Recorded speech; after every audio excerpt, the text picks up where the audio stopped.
اعوذ باللہ من الشیطان الرجیم بسم اللہ الرحمن الرحیم۔ یہ 10 آیتیں بڑی جامع ہیں، اور جس طریقے سے کہ سوسائٹی کے جو پسماندہ طبقات تھے ایک ایک کا خیال کر کے جس باریک بینی سے حکمت کے ساتھ احکام دیے جا رہے ہیں۔ اب اس کے بعد جو رکوع ہے یہ بڑا مختصر ہے، آیتیں 4 ہیں لیکن ایک قیامت مضمر ہے ان میں، یہ اعجاز ہے۔ 4 آیتوں کے اندر اسلام کا پورا قانون وراثت جس پہ پوری جلدیں لکھی گئی ہیں،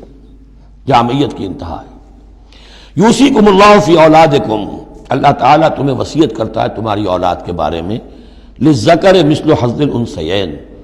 لڑکے کے لیے حصہ ہے 2 لڑکیوں کے برابر۔ فإن کن نساء فوق اثنتین فلہن ثلث ما ترک، اور اگر صرف بیٹیاں ہی بیٹیاں ہوں اور 2 یا 2 سے زائد ہوں تو ان کو 2/3 میں حصہ ملے گا۔ وإن کانت واحدۃ فلہا النصف، اور اگر ایک ہی بیٹی ہے تو اسے آدھا ملے گا۔ ظاہر بات ہے بیٹا ایک ہی وارث ہوگا تو پورے کا وارث ہو جائے گا، تو جب بیٹی کا حصہ بیٹے سے آدھا ہے تو اگر ایک ہی بیٹی ہے تو اسے آدھی وراثت ملے گی، آدھی پھر اور لوگوں کو جائے گی، وہ ایک الگ حصہ ہے، معاملہ ہے۔ وَلِأَبَوَيْهِ لِكُلِّ وَاحِدٍ مِّنْهُمَا السُّدُسُ مِمَّا تَرَكَ إِن كَانَ لَهُ وَلَدٌ۔ اب یہ وراثت میں ایک تو ہے نیچے وراثت بیٹا بیٹی، اور ایک ہے اوپر والد والدین، جب اب وہ بھی زندہ ہیں، فوت ہوا ہے کوئی شخص، اس کے والدین یا والد یا والدہ دونوں میں سے کوئی ایک زندہ ہے، ان کا بھی حصہ ہے۔ وَلِأَبَوَيْهِ لِكُلِّ وَاحِدٍ مِّنْهُمَا، اس کے والدین کے لیے ہر ایک کے لیے ان میں سے چھٹا حصہ ہے اس کے ترکے میں سے، مما ترک ان کان لہو ولد، اگر اس کے اولاد ہے۔ ایک شخص لاولد مر گیا ہے تو اور بات ہوگی، اولاد ہے تو چھٹا یعنی 1/3 حصہ والدین کو چلا گیا، 2/3 جو ہے اولاد میں تقسیم ہوگا۔ فَإِن لَّمْ يَكُن لَّهُ وَلَدٌ، اور اگر اس کی اولاد ہے ہی نہیں، لاولد فوت ہو رہا ہے، وَوَرِثَهُ أَبَوَاهُ، اور اس کے وارث اس کے والدین ہی ہیں، فَلِأُمِّهِ الثُّلُثُ، تو ماں کو 1/3 اور باپ کو 2/3، وہ مرد کا باپ ماں سے عورت سے دگنا ہو جائے گا۔ فَإِن كَانَ لَهُ إِخْوَةٌ، اور اگر اس کے بہن بھائی ہو، فَلِأُمِّهِ السُّدُسُ مِن بَعْدِ وَصِيَّةٍ يُوصِي بِهَا أَوْ دَيْنٍ، تو پھر ماں کا حصہ جو ہے وہ پھر اور کم ہو جائے گا، چھٹا حصہ رہ جائے گا سدس کی بجائے، تاکہ باپ کی طرف سے تو پھر بھائیوں کو وراثت جا سکے گی اس کے، لیکن ساتھ فرما دیا من بعد وصیت یوصی بہا او دین، وراثت کی تقسیم سے پہلے 2 کام کر لینے ہوں گے کہ اگر کوئی وصیت کی ہے اس وصیت کو پورا کیا جائے، اگر کوئی دین ہے جو فوت ہوا ہے اس پر کوئی قرض ہے وہ ادا کیا جائے، پھر جو ہے وراثت ادا ہوگی۔ من بعد وصیت یوصی بہا او دین، آباؤکم و ابناؤکم لا تدرون ایہم اقرب لکم نفعا، تمہارے باپ یا تمہارے بیٹے تم نہیں جانتے کہ ان میں سے کون تمہارے لیے زیادہ نافع ہے، زیادہ قریب ہے نفع کے اعتبار سے۔ فریضۃ من اللہ، یہ تم اپنی عقلوں کو چھوڑو، اللہ کی طرف سے یہ فرض ہے، فریضۃ من اللہ، یعنی آدمی سمجھے میرے بوڑھے والدین ہیں، خام خواہ ان کے لیے حصہ کائے کو رکھ دیا ہے، کھا پی چکے، زندگی گزار چکے، وراثت تو ملنی چاہیے اولاد کو، بیٹا بیٹی کو نہیں۔ اللہ کا حکم مانو، آباؤکم و ابناؤکم لا تدرون ایہم اقرب لکم نفعا فریضۃ من اللہ ان اللہ کان علیما حکیما، یقیناً اللہ تعالیٰ علیم اور حکیم ہے، اس کا کوئی حکم علم اور حکمت سے خالی نہیں۔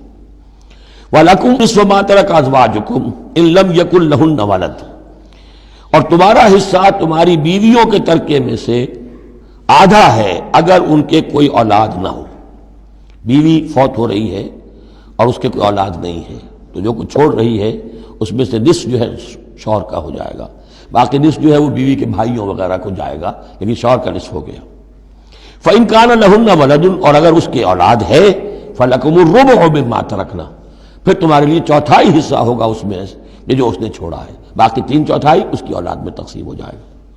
من بعد وصیت یوصین بہا او دین، اور یہ بھی ہوگا وصیت کی ایگزیکیوشن کے بعد،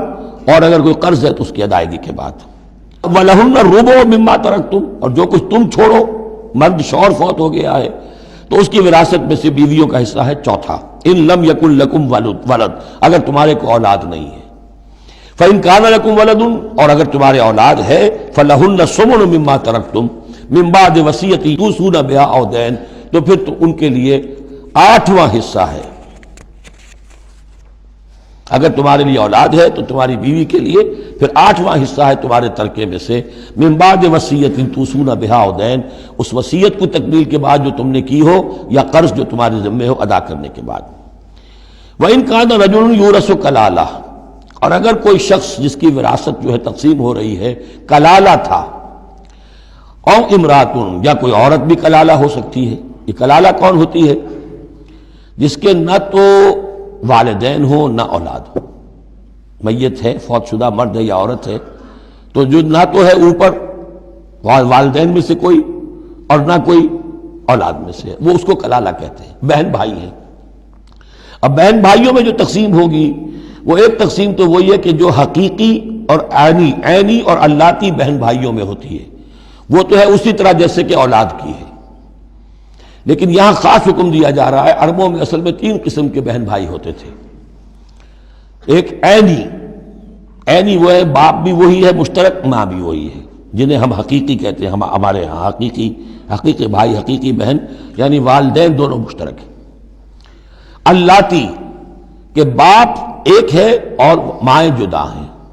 لیکن عرب میں ان میں کوئی فرق نہیں تھا، وہ بھی حقیقی کہلاتے تھے۔ حکم جو ہے معاشرے کے اندر ان کے عینی اور اللاتی بہن بھائیوں کا ایک ہی تھا، کوئی فرق نہیں تھا۔ ان کے ہاں سوتیلا وہ کہلاتا تھا کہ ماں ایک ہو باپ اور ہوں۔ ایک شخص کی اولاد تھی، وہ فوت ہو گیا، اب اس کی بیوی نے دوسری شادی کر لی ہے، اس سے بھی اولاد ہے، تو ماں تو ایک ہے، اولاد دو ہیں، 2 باپ سے ہیں، وہ کہلاتے ہیں کہ جو اخیافی ہیں۔ ان کا حکم دے رہا ہے کہ اگر کوئی شخص مرا ہے وہ کلالہ ہے، چاہے وہ مرد ہے یا عورت ہے، وَلَهُ أَخٌ أَوْ أُخْتٌ، اس کی ایک بہن ہے یا ایک بھائی ہے، فَلِكُلِّ وَاحِدٍ مِّنْهُمَا السُّدُسُ، تو ان میں سے ہر ایک کے لیے چھٹا حصہ ہے۔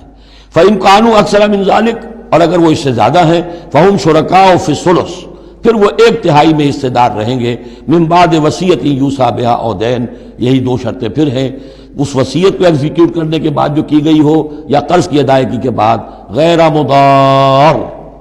اور یہ سارا کام ایسے ہونا چاہیے کہ کسی کو ضرر پہنچانے کی نیت نہ ہو۔ وصیۃ من اللہ، یہ اللہ کی طرف سے تاکید ہے۔ واللہ علیم حلیم، اللہ تعالیٰ سب کچھ جاننے والا، کمال حلم والا ہے۔ اس کے حلم پر دھوکہ نہ کھاؤ کہ وہ تمہیں پکڑ نہیں رہا ہے، اس کی پکڑ جب آئے گی تو ان بطش ربک لشدید، پھر اس کی پکڑ بڑی سخت ہوگی۔ تلک حدود اللہ، یہ اللہ کے حدود ہیں۔ ومن یطع اللہ ورسولہ یدخلہ جنات تجری من تحتہا الانہار، جو اللہ اور اس کے رسول کی اطاعت کرے گا وہ داخل کرے گا انہیں ان باغات میں جن کے دامن میں ندیاں بہتی ہوں گی، خالدین فیہا، جس میں وہ ہمیشہ ہمیشہ رہیں گے، وذالک الفوز العظیم، اور یقیناً یہ بہت بڑی کامیابی ہے۔ ومن یعص اللہ ورسولہ ویتعدی حدودہ، اور جو کوئی نافرمانی کرے اللہ اور اس کے رسول کی اور تجاوز کرے اس کی حدود سے، یدخلہ نارا خالدا فیہا، اس کو وہ داخل کرے گا آگ میں جس میں وہ ہمیشہ ہمیشہ رہیں گے، وَلَهُ عذاب مہین، اور ان کے لیے عذاب مہین ہوگا، اہانت آمیز عذاب۔ صدق اللہ العظیم۔